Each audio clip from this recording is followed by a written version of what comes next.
It's your boy Ryan here with Sales Chatter, my buddy Jeff, and we've got the amazing Ken Adamo joining us this morning for Data Day. Let's hit that intro. Let's do it. Welcome to the HPLS podcast. Live, relevant, and high performance information, conversations, and education weekly.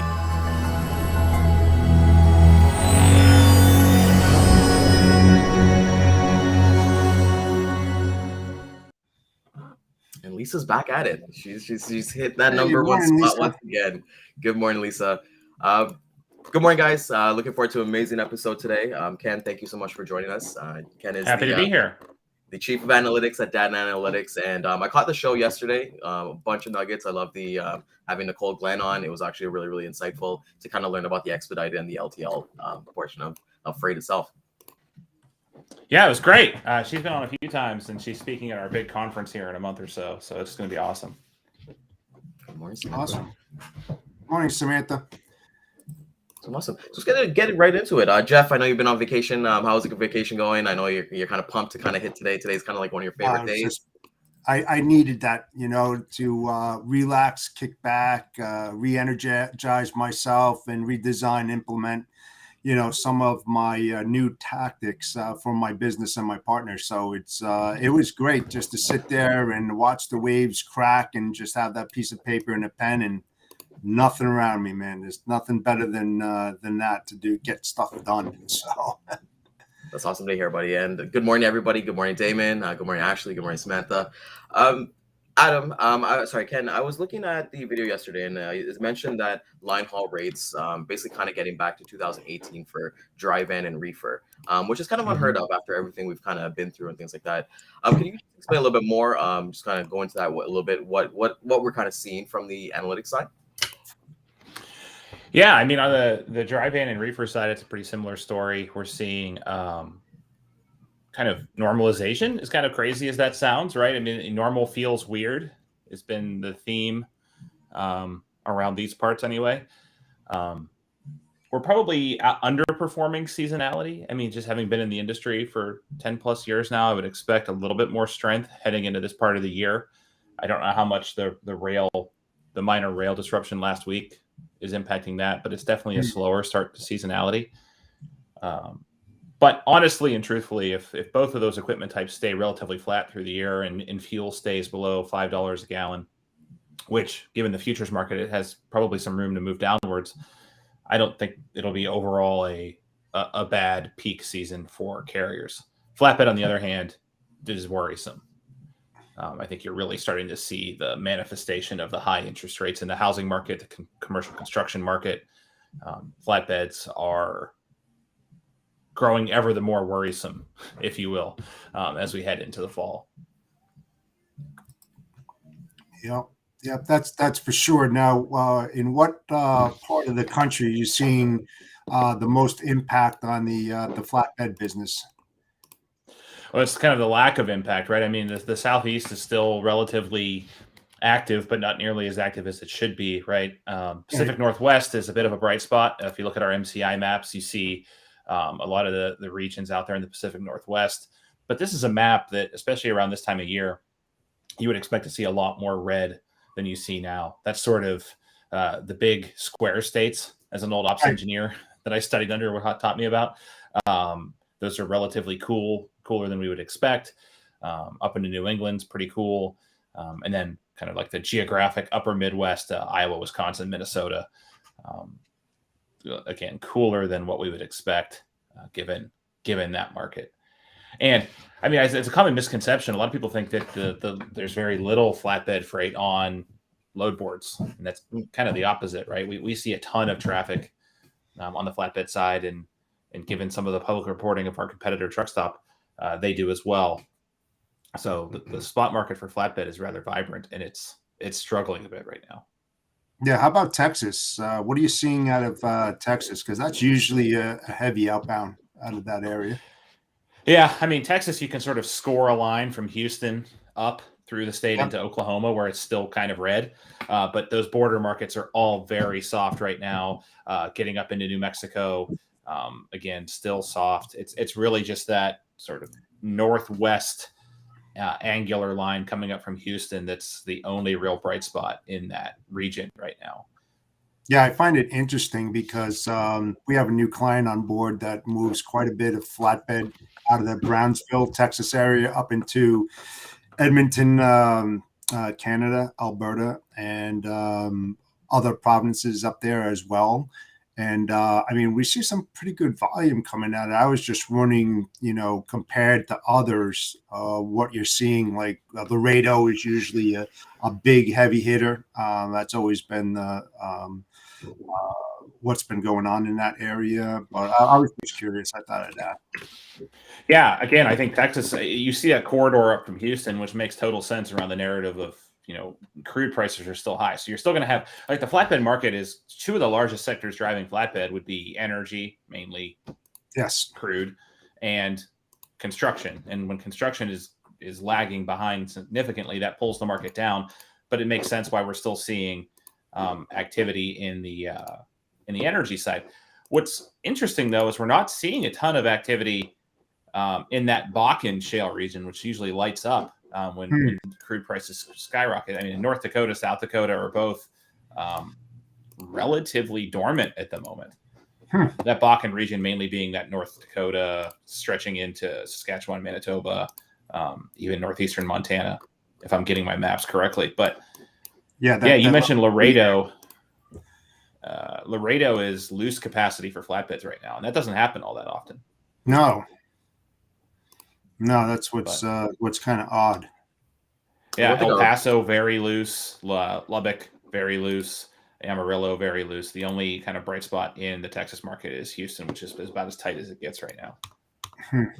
Interesting. It's a crazy thing about it. And even for myself, like I do a little bit of entertainment logistics, and our customers have kind of transitioned from using flatbeds and step decks and even roll tights to just, hey, we'll just have the trailer there and just have somebody as a power only come and haul it. Right. So when we usually expecting on a per show, maybe 50 or 60 flatbed loads, they've actually all moved to power only loads. So yeah. Same when I was in the industry. We actually did the Monster Jam shows, and one of our big sales conferences, they brought, I think, Gravedigger or Goldberg out in front of Gravedigger, good old Gravedigger. This bougie hotel in Florida. They pulled up a monster truck in front. But yeah, the drivers love those loads because they usually get free tickets to the show and they just sit around power only and then go show to show. They're good paying. A lot of that's contracted though, right? We don't see that on the spot market. Yeah. It's different there. Yeah, what I'm seeing out of the Texas market as far as flatbeds is that we're moving a lot of steel pipe, and so we have a mix of flatbeds and step decks as well. So they're not looking for specifically a flatbed. They're all 53s that we have to move, but I just find it a little interesting that Laredo, is just down, man. It's very odd. Yeah, it is. And it's not much better in the dry van side either. Houston, at least, from a dry van perspective, Laredo remains slightly tight, with Houston, again, being the bright spot. But McAllen is pretty neutral. It's El Paso that's very, very loose on the dry van side. So if you have optionality as a shipper to move freight a little bit further west, I know there's some complications coming up through Chihuahua up there as it pertains to safety, but something to be mindful of. Yeah, we got also some dry vans coming out of Houston back to Southern California, and then also from Houston into the Archdale, North Carolina area as well. We just picked up some of that. So, but we didn't have any problems like getting the carriers in there because we're not transactional. We're more dedicated type of service providers. So we're starting to get a lot of dedicated loads now out of those areas. Wow. From there. And even for like the impacts, and like you said, like this is kind of coming on the spot. Even for me, I was doing some calls and some prospecting yesterday, and some of the new prospects I've spoken to, like they've said that they've wrapped up their RFPs already, which is like it's kind of unheard to kind of think about because usually like this season is kind of when we kind of get into it. Do you kind of see any kind of fluctuation, especially when flatbed really doesn't hit really RFPs that I kind of work on, but do you kind of see with the dry van, especially coming out of Houston, coming out of Texas, that hey, whatever I kind of rated you today and we've kind of closed up might not be what we're looking at come like Thanksgiving, which is in a couple months or so? Yeah, True. I mean, I think one of the impacts on the RFP cycle you mentioned is just shorter procurement periods. So Yep. typically they may have operated on 6 or 12-month procurement periods, but during COVID, that was almost across the board shortened to 3 to 6 months. And a lot of big shippers were forced to go to 1 or even every other week procurement cycles. There was a large non-perishable food shipper that we talked to that was procuring week ahead. Because they were, of course, on the non-perishable food side, it's perishable on the inbound and non-perishable on the outbound. So they were having a real hard time getting their capacity locked in. So I think shorter procurement cycles mutes out some of the peaks in that bid activity. Because I mean, I used to work in pricing. That was my role when I was in industry. And you could bet around spring and late fall being the big RFP seasons. And I just don't know that that's going to be the case anymore. Yeah, because a lot of the larger Fortune 100 companies really start putting their RFPs together to do their budgets and forecast, starting out for next year. And then you have the Japanese companies that their fiscal year ends on March 31st, and then their new year starts on April 1st. So there's usually a lot of activity. Like when I was working for Panasonic, we used to do a ton of RFPs, and they used to be locked in for a long period of time. But, with the high volatility in the market right now, and carriers aren't really extending their offers for a long period of time because of that fluctuation and everything's going up and down, that they have to shorten that period, like you said, Ken. And I think you're going to see that more often than anything else now, because they're getting wiser, they're getting smarter, and they just don't want to lose their shirts. They're not in a position to lose their shirts. I think that's right. And I think another thing that's going to happen is you're going to see contract rates move faster. I mean, one of the reasons why contract rates move a lot slower is because procurement moves a lot slower, right? On the spot market, every shipment is a chance to enter a new price into the market, right? Yeah. Whereas with contract, with RFPs, if you're on an annual procurement cycle, let's just say that it was smooth. Every month, 1/12 of the market came up to bid. Well, you only have the opportunity to impact 1/12 of that bathtub, right? Chris Kaplis, who I work with, who I'm fortunate enough to work with, has the bathtub analogy. You have hot and cold water coming into the bathtub, but they slowly change the temperature of that larger body of water. But imagine like it's a kitchen sink now, and that's my spin on it, right? Instead of a bathtub, it's a kitchen sink. And so, whereas contract rates don't change as fast as spot rates, they're changing a lot faster than they ever have in the past. And the other thing too, Ken, is what's hurting a lot of shippers there. They want to save money, so they're dropping the contracted rates and they're going into the spot market. But what happening is is that they're not showing any loyalty to their carriers, and they're just saying, hey, pricing is everything to us, and they just jump on board. But that's going to hurt them in the long run, especially if they're a big shipper. And they need those select carriers in their corral, because when they get into a pinch and they go out to their carriers and they said, hey, can you help me? And it's like, well, what have you done for me lately? And they remember those things. So if you're a big shipper, it's always important to keep feeding your carriers throughout the year and keep them interested. But when you cut them off by the ankles, man, they remember that stuff, and it's definitely not part of the collaboration to build long-term business relationships. You're shortening them rather quickly. Yeah. And I think too, it's really important to understand that. I mean, shippers run the gamut, right? I mean, a small mom and pop business that's running an Etsy store is a shipper. Walmart's a shipper. And I think someone, Samantha Jones in the comments mentions Walmart's like, Walmart could have a once a decade RFP if they wanted, I'm sure. That's the power they exert on the market. I don't think if you and I opened up an Etsy store selling Ohio State merchandise, I don't think we could kind of go to the big truckload carriers and say, hey, I want to go on an annual RFP, because they would tell us to pound sand. So it's such a vibrant market on the shipper side, and there's so many different pockets, right? Retail is different than retail grocery. You know what I mean? Like retail hard lines is different than retail grocery, is different than service-driven businesses, and inbound shippers are a heck of a lot different than outbound shippers. Yep. So it's hard to generalize the contract market. Whereas the spot market, is pretty much ungeneralizable, right? Yes. By It's a definition. free for all. It's a battle Yeah. royale. Yeah. Right. We're rumble up there. And even for me, like I was talking to like a customer yesterday, and they were saying that, hey, we're just gonna ride out this year, and they're actually waiting for their budgets for next year. They finish up their fiscal period in September, so they're saying, look, we're not going to make any changes. We're honestly just waiting to see what the budget looks like, but hey, come meet us next week and let's see what we can get you guys positioned up to see what we can do. So I think like with other companies, and they're a very well, they're a pretty big company as well, but you're going to find people kind of just waiting and kind of leverage that spot market. Like Jeff just mentioned, we were working with a customer that they did all contracted in the middle of the RFP. They actually found out that they actually lost that customer, so they're a 4PL. So everybody did all the rates, and their actual customer that everyone did the RFP for, they went to another 4PL. So it was like, oh, okay, like what kind of happened here, right? So we're gonna see the shift from mids the sharp. We're gonna see the shift in movement, anyways. Yeah, and you Yeah. know, unfortunately, too, some of these sales rep, and I noticed it a lot, especially being in the industry as long as I've been, is that sometimes they extend themselves when they really shouldn't. And what I mean by that is that they'll take a lane that has a horrible OR, and they do that, and they say, "Oh, yeah, we'll take that on to complement the account." No, you won't, because when you look at the whole account as a whole, it's like that high OR is going to affect the rest of the account and bring it up as well. So, you know, when they say that, you should definitely not take that on. You know, find that niche carrier, go and do like it's like going up to the Upper Peninsula in Michigan, right?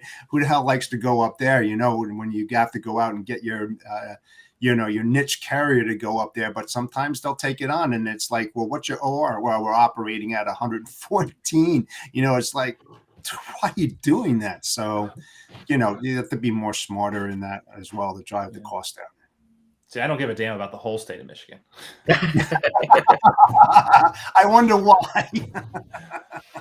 No, I think, the thing about budgets that you mentioned with shippers is really interesting, because I think a lot of us that operate in the spot market tend to forget that shippers bear the full brunt of the fuel surcharge, right? And if they don't have a good idea if diesel is going to come down to $4 or stay at $5 next year, that is a huge difference when you're moving freight millions of miles. Right. And also, Ken, and one thing, there was a lot of disagreement with me, and then some were like, yeah, you're right. Unfortunately, there's a lot of unethical brokers out there. The upcharge, the fuel surcharge, which I think is totally unethical, because when you think about the percent that you're paying, let's just say it's 64 cents a mile that's tagged onto your base rate, right? Well, when you're upcharging that, they're not paying 64 cents a mile. You and I both know that. They might be paying 71 or 72. So that should be a pass-through. You shouldn't be, marking up fuel. That's just my own opinion. When I do my bids and stuff like that, I don't do that. It's like the accessorials and stuff like that, Liftgate or whatever. I do that as pass-throughs. I don't know how you feel about it, but I just think it's unethical. Yeah, I think it's hard. There are certainly bad actors in this space.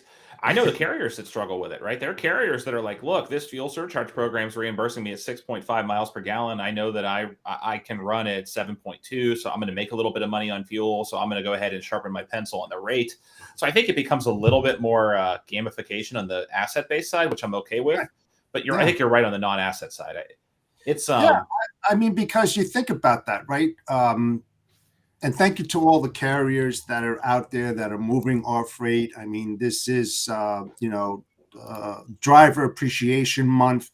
I make it a point every once in a while to go to truck stops and hand out gift cards and stuff like that. Even though they don't work for me, I just appreciate it, and because there's just a lack of. But to get back to what you're saying, Ken, about that fuel surcharge, hey, those guys are struggling on fuel. And when you look at how much they're putting into their bank, hey, upcharge it and give it to the damn truck driver. He needs it more than you do. I just don't feel it's fair. That's just my own personal, approach to that, because they're hurting. They are hurting. And for them to be operationally fit, as I would say, is that they need to be about 25% of the total cost to operate profitable. If they Yeah. get way above that, they're hurting, and then you're squeezing the hell out of them. And what are you doing in the long run? You're hurting yourself. You're hurting your Right. customer. You're hurting everyone on that. But a lot of people out there just don't get it, unfortunately.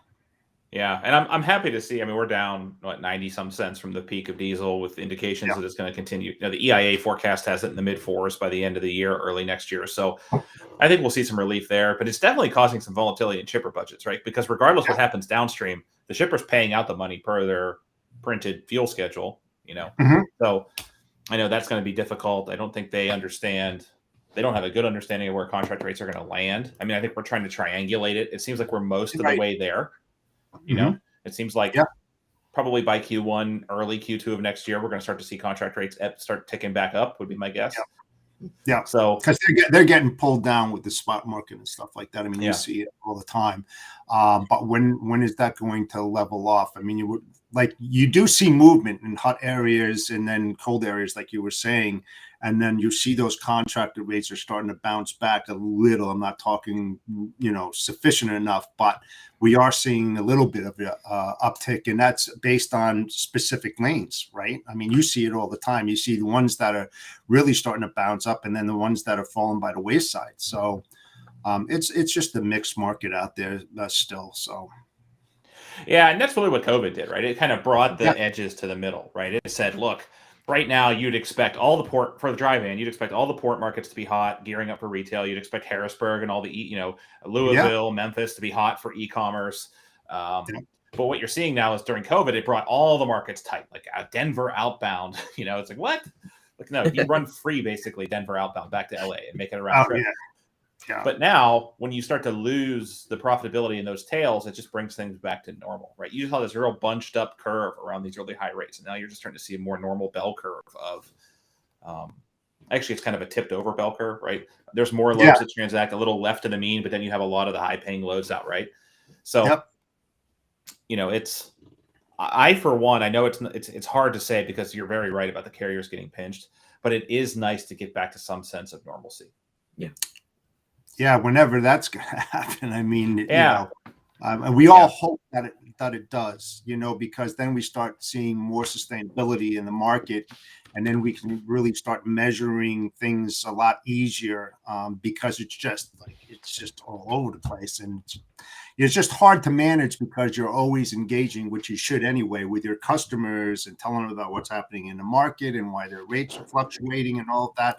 That's why it's just kind of hard on the contractual agreement. I know Samantha Jones was just saying that she had like their 3 companies or whatever that are starting to get back to the the annual RFPs. Personally, I just don't think it's sustainable. And the one thing that I always did when I spoke to my carriers is that, hey, listen, if you put those contract rates in front of me right now, don't come back 3 months from now and say you have to take a 4% increase. That's just not going to fly, and Ken, as well, is that some of the smarter sales reps that are out there, they'll put that buffer in that with that expectation from late spring and then fall kind of thing, where they're trying to keep a little bit of a bounce in it. So they kind of equal it out. So it kind of makes sense. But sometimes that doesn't work, especially this past year. It's crazy. Yeah, I think the one saving grace, and we've been talking about this a lot, is that there hasn't been the Class 8 truck capacity from the OEMs to really drive a nail in this market, right? I think that will protect this market from itself. But what's going to be really interesting, if you read a lot of the OEMs' press releases and earnings reports, they're expecting to get caught up on orders and deliveries and get normal windows in Q1 of Q2 next year, which is when we expect the market to start turning back up.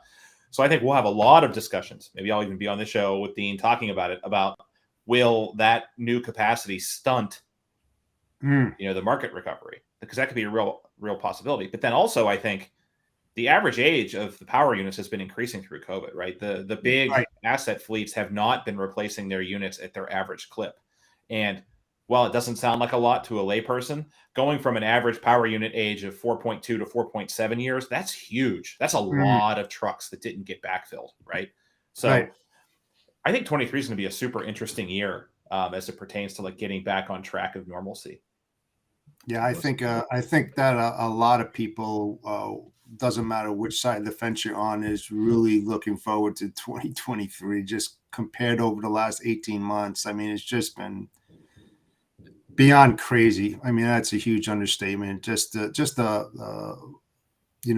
fluctuation all over the place, and trying to gauge and pinpoint it. It was just like trying to find a needle in a haystack. You can kind of have a little bit of predictability, a little bit, I would say, but once you think that it's going to happen, it didn't happen, or it happened, but it didn't happen a lot. So it's just crazy. It's people want sustainability. Let's face it. It's easier on both sides. You as a service provider, and then also on the freight payment side. On the shipper side, they say, "Oh, okay, yeah, 6,000, 6,000, 6,000." All of a sudden, 6,800, 5,800, 7,400.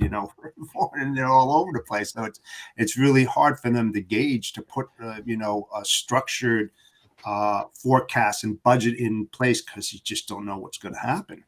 Well, it's just like the flood that kind of happened in BC, right? Like I'm from Toronto, and we saw, like, normally from Toronto to BC, maybe 5-6 grand, but because of that flood, we were seeing like I even saw as high as 25 grand, for just a regular load. And just because they got to kind of divert maybe like an hour or two, but there was just no consistency. We're kind of seeing that consistency a little bit getting back on the Canadian side, domestic, from what I'm kind of seeing with my own business. But we want that normalcy again, because it's something that we can prepare customers for, we can prepare our carriers for, and we can just get from there. Ken, I wanted to ask you, I know Hurricane Fiona's kind of been wrecking havoc a little bit. Has there been any impacts on the freight market, North America, or anything that's happening outside of that potentially could impact North America? Well, there's that. You actually went where I was going to go next. There's that disturbance that's going to slip into the Gulf of Mexico here in the next 3 or 4 days. And I think that's the one to keep an eye on. I think the models are split on it kind of breaking up over the Yucatan versus sneaking into the Gulf. I think if it gets into the Gulf and spins up, that could be a big event. Fiona's more, again, no one wants to see loss of life or property, but FedEx and DHL and other air freight providers always have a bit of a bump whenever there's a Caribbean storm, because they're flying in medicines and all that stuff. And no one needs it more than FedEx right now, to be frank. I was just gonna say that. You're right. But yeah, if we get a storm in the Gulf, especially given how some of those Gulf markets, like I mentioned, Houston, are really tight for capacity right now, it could be a very interesting week next week. Hopefully, coming off a nice weekend. Right, we're barreling into end of quarter. Right, we're heading. When will be end of quarter? Next Friday. Yeah. And that's always, again, this is what I try to teach new folks that come into our industry, right? Whether they're data scientists or engineers, the freight calendar is very important. If I think about how much time I spent in the industry with the ops team looking at the calendar, right? When does Easter fall this year? Is it early or late? When does 4th of July fall? But when you have end of quarter here falling on a Friday, it's going to be a busy week next week. Oh, it's the push. What I did was the ROG, receipt of goods, where everybody sales needed to be established and completed by the end of each month. So at the end of the last week, 4th week in a month, there was that heavy push, and we were out there at 2 o'clock, 3 o'clock in the morning, just to make sure that carrier broke dock. As soon as they broke dock, there was a sale, Exactly. And so there's such a huge push. And to your point, with what's going on, it's going to be very interesting. It's going to be very, very interesting. And hopefully, if that storm doesn't come into Texas, or if it does, that there's a lot of smart shippers out there, and they look at the what if scenarios. I love looking at the what if scenarios to try to protect myself and my customers, just in case something like this happens. Hey, let's start moving a little bit more freight prior to that, in case something happens. But some of them go, don't worry, I've been through 10, 15 of these things, it will pass.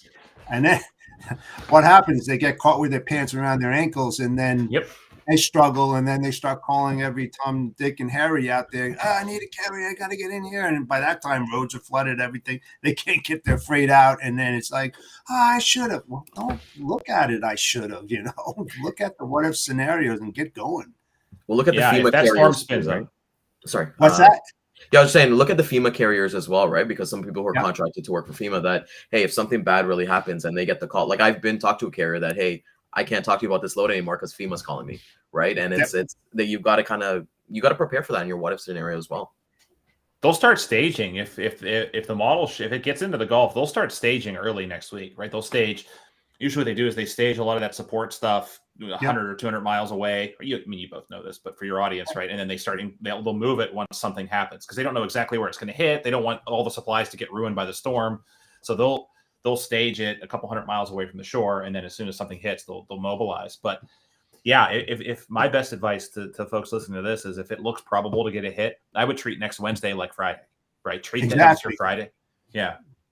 And get that freight moved because you're barreling into the biggest quarter of the year for most of your shippers, and they want to get that stuff off their docks and start fresh for Q4 for sure. Absolutely. Yep. So get going, guys. Yeah, get moving. Yeah, that's it. Yeah. And that's like probably like the one big takeaway. I'd definitely say like, have those conversations, like, like just make sure that you're kind of prepared, like just don't kind of read the news and not action it as well on your own. Right. Right. I know that, Kyle, I know that, that Ken, that DatCon's coming up a couple of weeks or something like that. That's something that you guys are like, I was taking a look at it. It's amazing. I think Terry Bradshaw is going to be there as well. Can you explain Bomber? Yeah, the blonde bomber. Can you explain a little bit more about what's kind of going on at DatCon and what we can look to expect? Yeah, so I'm a bit of a weird sports fan. I grew up in Pittsburgh, moved to Ohio. I'm going to be an Ohio State alumni, so I'm a huge Steeler fan. So yeah, we're going to have Terry Bradshaw, and he's a great speaker. He's going to talk about why not be great, right? That's going to be, I think, the theme of his talk. But throughout the week, we're going to have events for shippers, right? We're going to be talking state of the freight markets. We're going to have roundtable discussions with our shipper experts. On the broker side, we're going to be talking about RFPs. We're going to be talking about ways to manage relationships. We have a three-pronged panel with a broker, a shipper, a carrier, senior execs from all three, talking about kind of the middle ground can be the high ground.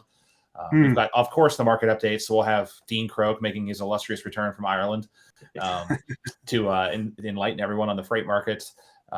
Really great speakers. And then also, if you're a frontline person, a lot of learning labs. My entire team will be there, kind of hand over mouth, showing you how to use our rating tools, our predictive pricing tools. We'll have folks from the load board showing you how to best use those tools to find capacity or find shipments. It's really fun. Plus, it's Austin. Ton of great barbecue. Austin City Limits starts on Saturday of that week, weekend one. So tons of great music. I'm looking forward to it. I actually spoke at DatCon 3 years ago as a customer, and that's when I was recruited to come work here. So wow, this was my first one. This will be my first one as an employee. Wow. And you know something, Ken? You said something which a lot of shippers and service providers and carriers should do is collaboration, carrier roundtables. Don't wait for these type of meetings. You should be holding those like every quarter or as you are ramping up new product, releasing things, keeping everybody engaged, informed, what's happening. Are you slowing down? Are you increasing? What's the next month going to look like? I mean, I used to have carrier roundtables and we didn't talk about rates or accessorials or anything. It was more about the operational side, on sales and ops and getting everybody together. And that really forms a very good bond on many different fronts because now you're building real true business relationships that helps everybody out on all sides of the fence. So I would strongly recommend you doing that. It really benefits. I mean, Ken used to be on the pricing side. He'll tell you that it really helps them for predictability on what's going to happen in the next, how much capacity you're going to need. And they take that all into consideration, especially when you start learning about carrier operations, because carriers have just as many needs as shippers, but shippers fail to understand what those carrier needs are. And if they did that, trust me, I believe Ken would tell you as well, there's a lot of benefits behind that where you become a preferred shipper and then the carrier becomes a preferred carrier. And then you really start nailing it and you start saving on the back end. You really do. Yeah, I'll give you a story of how that works in reverse real quick because I know you're probably up against it, but I won't disclose who the company is, obviously, but it was a Korean company and they handled all their procurement domestically for 10 years. And they built their thing on relationships. They would send across their big sales that they would have for President's Day or Tax Day or Black Friday to their carriers, and they would kind of sort out who was going to handle the overflow capacity. Well, corporate made a decision to kind of rehome the procurement using kind of the more staunch Asian method of procurement where it's more adversarial, right? That's how they're typically used to procuring things, Right. and pitted carriers against each other, fragmented the carrier base, and they essentially lost all service for their 3 biggest sales of the year. They were scrambling like you would not imagine to get freight covered because they didn't have the relationships. That's it. We had a guy, the ops supervisor that handled that business was on call 24/7 during one of their sales events. He would pick up the phone no matter what to make sure their freight was moved. And when you fragment that to nameless, faceless carriers spread all around the country, I don't think you're going to get the service. You might get the price, but you're not going to get the service. Nope. That's the whole thing where you can listen. I love it when people say, "Oh, we can guarantee capacity." I just, or I have the cheapest rate. I just started laughing because Ryan doesn't have the cheapest rate. I don't have the cheapest rate. Nobody has the cheapest rate. You just keep stepping down that ladder and getting lower and lower and lower. And capacity, listen, unless you were God, you can't guarantee anything because there's so many different exceptions to the rule that can just throw a wrench in. It's unpredictable. You don't know if there's going to be a car accident. You don't know. You can't predict that, man. And when you say that, you're putting yourself in a position that's kind of hard to climb out, man. You got to be careful what you say because nobody can guarantee capacity. No way. No, someone on our show mentioned yesterday guaranteed LTL, and it just made me crack up. It's like an oxymoron. It's like saying giant. That's shrimp. the worst one to guarantee. Yeah, it's like what? That's funny. Yeah, it's one thing you should never do. I mean, a lot of people do that. Hey, good for you, but hey, I've been on that receiving side for 35 years, and the calls that I used to get every single day working in very complex logistics operations on the 3PL and 4PL side. I try to help people out as much as I possibly can, what not to say. And let me tell you something. You want to get that phone hung up real quick, just start saying that you've got the cheapest rates or that you can guarantee capacity. And I'm like, hey, there's guys out there in the operations, man, they're pressed every single day that unless you worked in the industry on that side, you don't understand the pressures and the stress that these guys go through. So if you're going to make a call to these people, make it meaningful. Don't talk about freight coming out of the gate. That's the least most important thing out there. You want to learn about their operations, their background, and their company. I preach it all the time. Ryan knows it. DJ knows it. Dan knows it, because it's the most important thing that you can do as a service provider is learn their business first. You'll get the freight later, but don't come at them like a bull in a china shop, man, talking about freight capacity and cheap rates. I can't tell you how, that's not just on the sales side. That's on the pricing side too. Like to be able to price an account, I would hit the road with the sales team. I can't tell you the account, but you'd probably be able to back into it, going to Peoria, Illinois and studying the and meeting them where they're at and talking to the traffic managers in the back of a storeroom at a large shipping facility. It's like, what problems do they have that you can solve? Yeah. So how can you price something out? It's like, I can't move what I don't know. How do you price something out like that? Right, Ken?